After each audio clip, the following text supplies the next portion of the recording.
1, 7. And then for the y determinant, you're going to use everything but the y, and you're going to take it forward. So don't worry about flipping it backwards. It's going to be 5, 18, and 2, negative 1. All right, to solve these, you multiply across and subtract.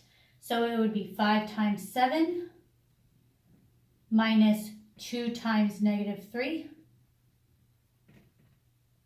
All right, for x, it would be 18 times 7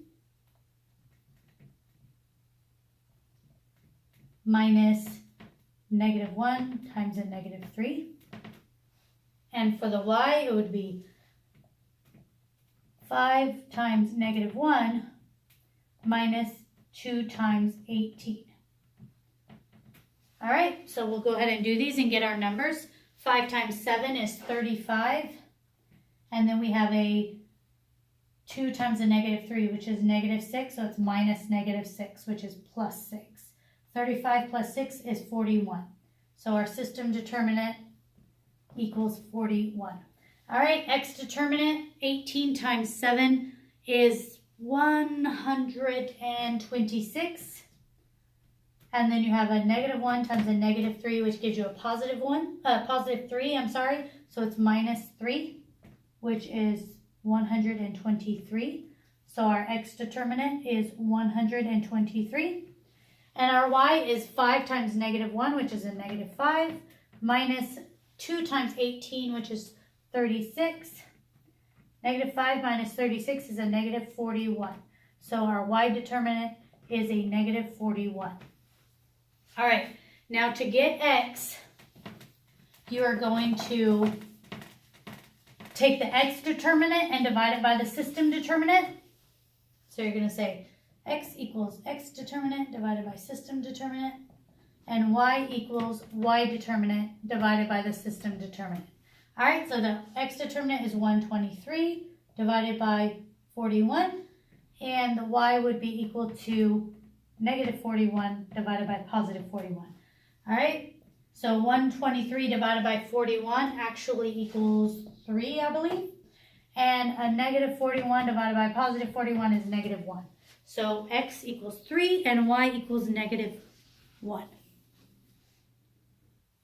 Problem number 23, they ask you to find the 37th term of the sequence 2, 5, 8, 11, 14, ... All right, so this sequence of numbers. All right, so number 1, we got to identify whether this is a geometric or an arithmetic sequence. So you could try subtracting 2 of them. So 14 minus 11 is 3. 11 minus 8 is 3.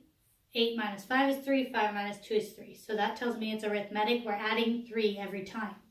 So the formula for this to find the term you want is the first term plus the common difference times the number term you want minus 1.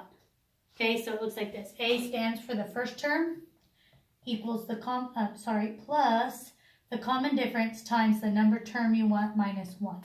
So the first term is 2 plus the common difference we just found was 3 times 37 is the term we want minus 1. So you're going to go 2 plus 3 times 36. So just go 36 times 3 and then add 2, and that's the 37th term. In problem number 24, they say make a series of the sequence. So a sequence is this just list of numbers, 1, 4, 7, 10, 13. So again, this common difference in this one they give us on problem number 24 is also 3. To make a series, you just put a plus sign between each one. So you just put the same numbers, and then because we're adding 3 every time, it's an arithmetic sequence. Pretty straightforward. Problem number 25, we'll just jump there. They say give the permutations of 10 things taken 7 at a time. So we just need to remember our permutation formula. Permutation with 2 different numbers, as in NR, is n factorial over n minus r factorial. And they tell us that we're looking for the permutations of 10 things taken 7 at a time. So 10 things, so it's going to be 10 factorial. Okay, you always put your bigger number in front. 10 things 7 at a time. So then 10 minus 7 factorial. So it'd be 10 factorial over 3 factorial. And you guys know how to solve that on your scientific calculator, so that should not be a problem. Then we're going to do a probability problem on problem number 26. They say, what is the probability of drawing a yellow marble or a red marble from a bag containing 10 yellow, 16 red, and 12 green? So remember when they say or, that means you're just, you add your options, all right? If they use the word and, then you have to multiply, all right? That's when they say picking a red marble and then a yellow marble, okay? That's not what we're doing here. We're picking one time how many are either yellow or red. So they say there's 10 yellow and 16 red, so that's 26 altogether. And last at the bottom has to be all that are in the bag together, which would be 26 plus 12 more, which is 38. And they don't ask you to reduce this problem, so you leave it in big terms like that. All right, we'll just keep moving right along to problem number 27. We're going to start talking about conic sections. So problem number 27 says 25x squared plus 4y squared minus 100 equals 0. And they want you to identify whether this is a parabola, a circle, a hyperbola, or an ellipse. So we just got to put it in standard form. So we're going to move the 100 to the other side. So it says 25x squared plus 4y squared equals 100. And then we'll divide all the sides by 100 to eliminate that. So we'll get, these eliminate, this will reduce to 4 because 25 goes into 100 4 times, 4 goes into 125 times, and then this ends up being 1. So it's going to say x squared over 4 plus y squared over 25 equals 1. So I'll just remind you of some of these. The general term for a parabola is y equals x squared over 4p. So in a parabola, you always have one of your variables squared and the other not. A circle is x squared plus y squared equals r squared. In this case, you don't have anything multiplied or divided, as in this case. And then you have the two that look alike, a hyperbola and an ellipse. Hyperbola and ellipse both have x squared over a squared and y squared over b squared. The difference is, in an ellipse, which is like an oval, like this, it's plus because it closes, equals 1. And a hyperbola is x squared over a squared minus y squared over b squared because it opens backwards like this. All right? So this case, it's x squared over a squared plus y squared over b squared. So the plus there tells you this is an ellipse rather than a hyperbola. All right? The next one, problem number 28, it looks very similar to the one we just did. The equation there is 16x squared minus 300 minus 25y squared equals 100. So again, we have this 300 we want to get out of the way. We're going to move it to the other side. It's actually going to add. So 100 plus 300 is 400.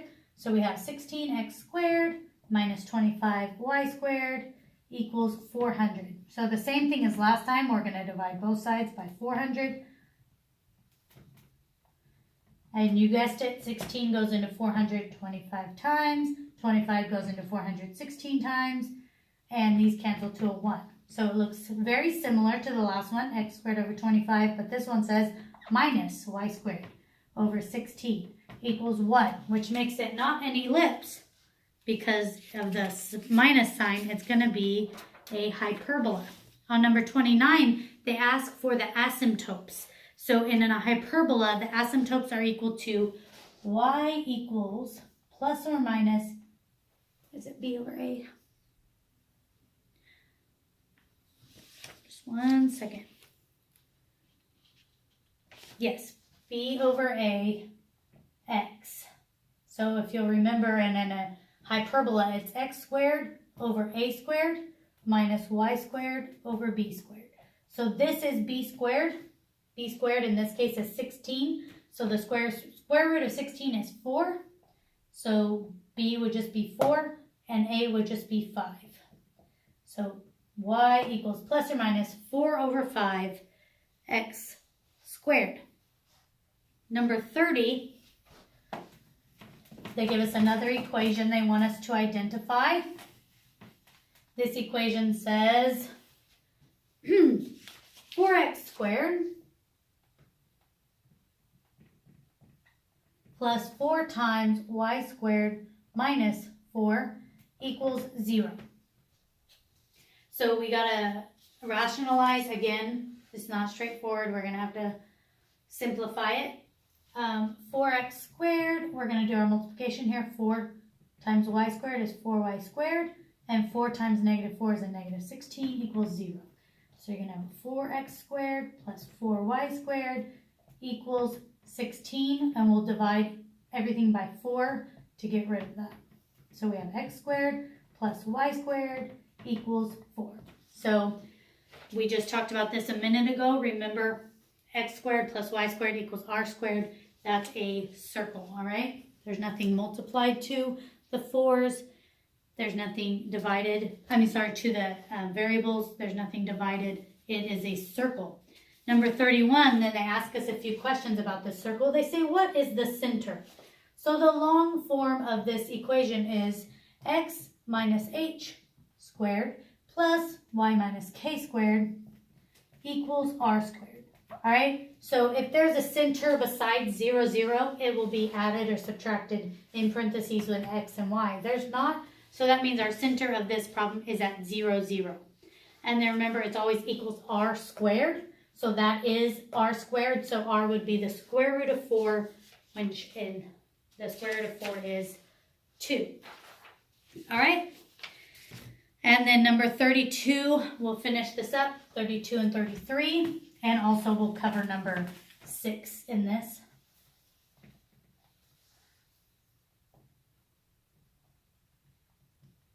Oh, 32 and 33. All right. And number 32 and 33, our equation looks like this. 5x squared minus y equals 12. All right. So this one's pretty straightforward. We have one of our variables squared and the other one's not. So when you have this, it is a parabola, okay? Or a parabola, however you want to say it. That's your option. And then they ask what the vertex is. The vertex is going to be at 0, negative 12. All right, because it would be at 0, 0, but this sign right here. And because the y is in front, it moves it on the y point rather than the x point. So it's at 0, negative 12. And then the other question they ask is if it opens up or down. So this is just a general rule of this. If it says y equals x squared, it equals up or down. If it's positive, it equals up. If it's negative, it goes down. In this case, it says y equals positive 5x squared, so it's opening up. If the x is in front, x equals y squared, it opens left or right, and the same rule applies. If it's positive, it opens right. If it's negative, it opens left, all right? So in this case, y equals 5x squared, positive 5x squared, it's going to open upward. The same thing for problem number 6, which we skipped a while back. It says y equals, I believe, y equals x squared over 45. That's going to open up because it's y equals a positive x squared. All right, this is a pretty heavy-duty test. Just do your very best. Be precise on your signs and your common denominators and all that, and you should do perfectly fine.